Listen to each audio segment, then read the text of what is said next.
The 5 finale. Ladies and gentlemen, we've got to watch both of these players in the semifinals. We got to see a little bit of each from before the semifinals as well, but without further ado, it is my pleasure to introduce the player in the lower right corner of the map, the Red Zerg player, TEHREDBANDIT,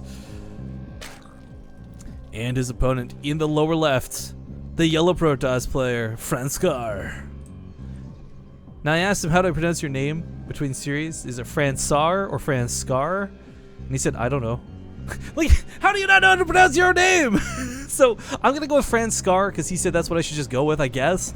Again, I don't know how to pronounce this, but one thing I want to point out, guys, is not only is it not a mirror match final, so I'm a little bit disappointed, I'm not going to lie, but I'm really excited Red Bandit's here. Cool, fun story, again, if you missed it earlier. Red Bandit's actually a player I used to watch a little bit. He was the partner of ProTech. I don't know if he still ever plays 2v2s or plays with him, but like a year ago, before I started not being a fan of ProTech, I used to enjoy watching stream almost every single day, and Red Bandit was his 2v2 partner most of the time. And I asked him earlier, like, are you the same Red Bandit? He's like, yeah. So it's kind of cool for me to see him, because like ProTech and a lot of the other 2v2 players, there's a lot of them kind of stick to 2v2. They stick to the team player games, and you don't see them really branch out towards the 1v1s. You don't see them partaking in Go for StarCrafts or tournaments at all, but I'm really glad that Red Bandit was able to not only get to the finals of the Starbow Ladder Cup, but like to, I guess, enjoy 1v1s. I don't know. I was a fan of him back then. I'm still a fan of him now, and the games he's put on for us today have been some of the most entertaining, and I'm sure that this finals won't be anything to disappoint us. Now that being said, Franscar playing Protoss just came off of playing Zerg. There's a big advantage and a disadvantage at the same time in doing this. On one hand, you might be skilled with Protoss, and that's fine. But are you skilled enough to beat your opponent? Is going to be the other question. Now that sounds like such a Rifkin duh. But the reality is, like, you're going to know what your opponent can do. Playing Zerg player, you know what you would do versus Protoss, so you have a pretty good idea what Red Bandit can do versus you. But what Red Bandit's been doing the last couple games, and looks like he's going to continue here with this one, is for this aggressive sort of opening with these lanes. Now, scurrying across the map, if Franscar is paying attention, if he walls this off fully, he's good to go. But if he doesn't, even without Metabolic Boost, Red Bandit can run right on through. Now, canceling that Nexus, was that a mistake or was that just misplaced? I don't actually know, but that doesn't leave him with any minerals to go for a full wall off. And Red Bandit, if you wanted, you could have run by and gotten 4 links to the main. This is not at all unlike regular StarCraft 2, where when you see this Forge Fast expand, if you got 6 links, you can just run them through that ramp past the cannon. But that's not going to be the case. Waiting for Metabolic Boost, another second or two. There we go, does kick in. It's going to allow more links to get by. 4 links still make it through to the main. 2 cannons will defend the natural, so there will be no more reinforcements in that regard. But just dancing in and out for the time being until, like, even a Zealot, as quick as it is, can't really defend against Lings, especially with Metabolic Boost. Rather, they can't catch them, I should say. So what's really important is until Dragoon gets out, this is actually not going to be cleaned up too easily. And while Red Bandit's not quite getting any probe kills, he's disrupting the mining so hardcore. Like, this isn't like Franscar's leaving like 1 or 2 probes mining while he pulls the rest. He's pulling everything to try and deal with this.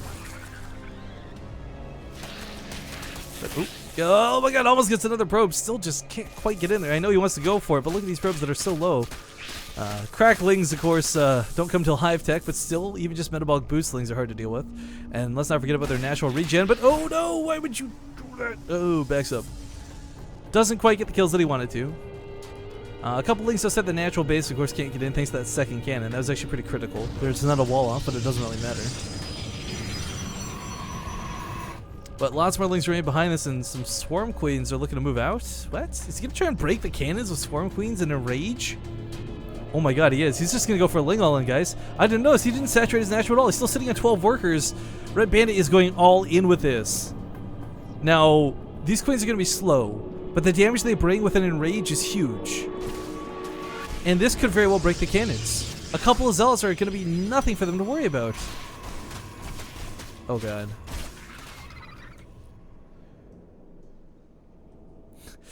Oh boy. Alright, well, I applaud Red Bandit for trying this. This is going to be rough. If he can break the cannons, he breaks this base, but again, that is one of those things that's easier said than done. Red Bandit confirms that there's not a lot behind this. More cannons are coming down.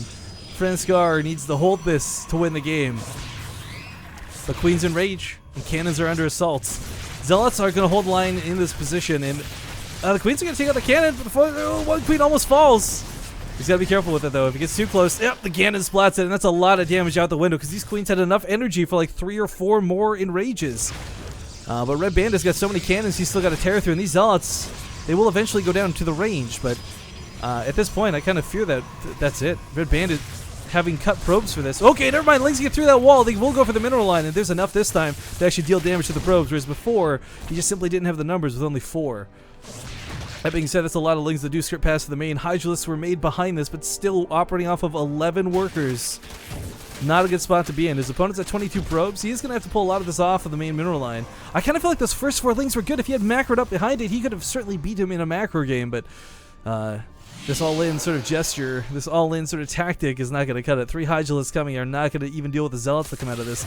Lings have to kill pretty much every single probe in the main if they want a chance to stay in this game. Red Bandit is not joining up behind this. He's still going all-in with this Hydralisk/Ling attack, but that being said, it's a best of 5. You've got more games to throw away than your regular best of 3, so this isn't going to work. Franscar is going to hold with just cannons. He's good to go.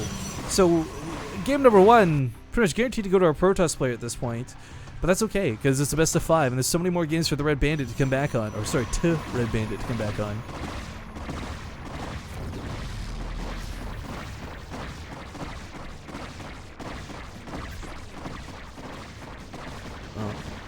And Gateway slowly being chipped away, but none of this matters for the cannons there.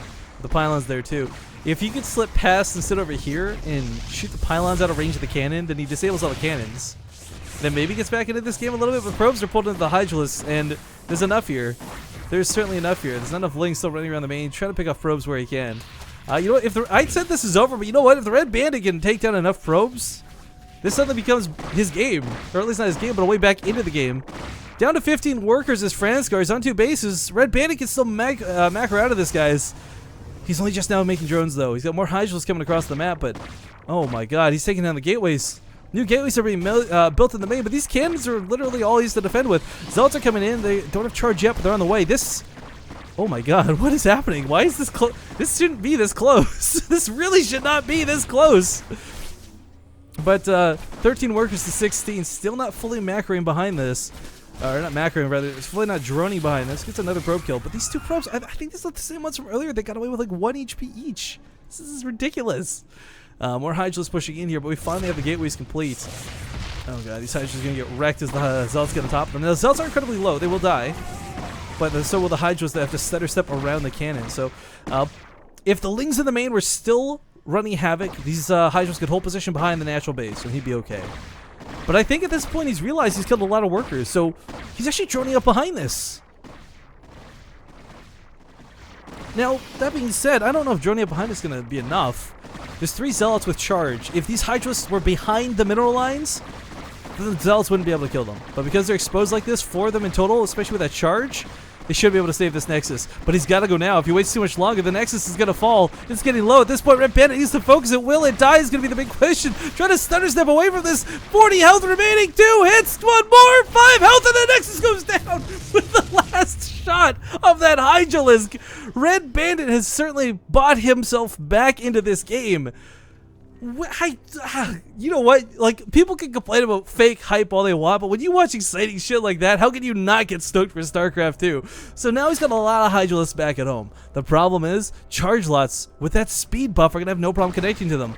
That being said, Zealots are a little bit scared. They're going to be turning away to retreat, but Red Bandit, man, make some more drones, please. You're a Nexus ahead, or not a Nexus, a base ahead of your opponent. You've almost got a worker lead. Just build some more freaking drones.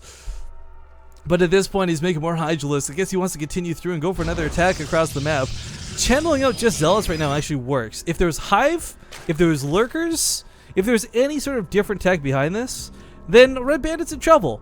But because it's just Zealots, if he gets enough Hydralisks, he's good to go. Red Bandit, man, holding this together. Alright, Zealots are going to charge forward. On the ramp, though, no less. He's going to force the terrible choke, and start stepping away from this. Still, the Hydralisks just have the damage they need. Unfortunately, a little bit worried. He does pull a couple drones out of the natural. So I guess concerned that he can't quite hold this with that ramp choke, but as we see, Zealots are pretty darn good, no matter how you tell that tale. Okay, well, Red Bandit keeps the drones alive. I like that sort of safety move, but it kind of looked like more of a paranoia move than anything else. But Hydra's coming across the map. They don't quite move it as fast as the Zealot. But he's got so many cannons. This is so dumb. There's no way for the Hydra to really break through this. So right now, Red Bandit's posturing in a very dangerous spot. Because he's across the map like this, technically he can kite the Zealots, I guess. But this is like the home reinforcement point of his opponent. There's cannons here too. This is a really dangerous spot to be in. But we'll try and bait out these Zealots. Really nice kiting started up here. Stutter step, Red Bandit, you might as well play Terran, my friend. Rather impressive. No Nexus made down here, but instead made up here, because I guess he's more concerned about minerals, investing in the Zealots like this. But now that the Temple Archives is on the way, he's going to have to start getting some gas. And one base gas, it'll get you going, but it's not going to be able to sustain you through the game. He's going to need a little bit more. Still, though, with muscular augments, finds himself having a lot easier time cutting these Zealots around. And right now, Hydralisks are doing what they can. Zealots as well, kind of just... Both players just so tedious or tentative to engage because it's very difficult. With the cannons here, it adds a lot of ranged attack, but as he keeps chipping these off, Red Bandit's looking better and better in this game. Now sending some Hydralisks across the map. Zealots, oh Zealots. Archon's being made behind this. I like that a lot, but this is such a critical part of his base. Like, to lose everything here sucks. I mean, the one key thing is, like, as this game progresses forward and Franscar starts taking fights at the top of his ramp, he'll have the defender's advantage, where units shooting up have a 50% chance to miss, but irrelevant. Good game is called, and ladies and gentlemen, Red Bandit will take game number 1 in this best of 5 finals.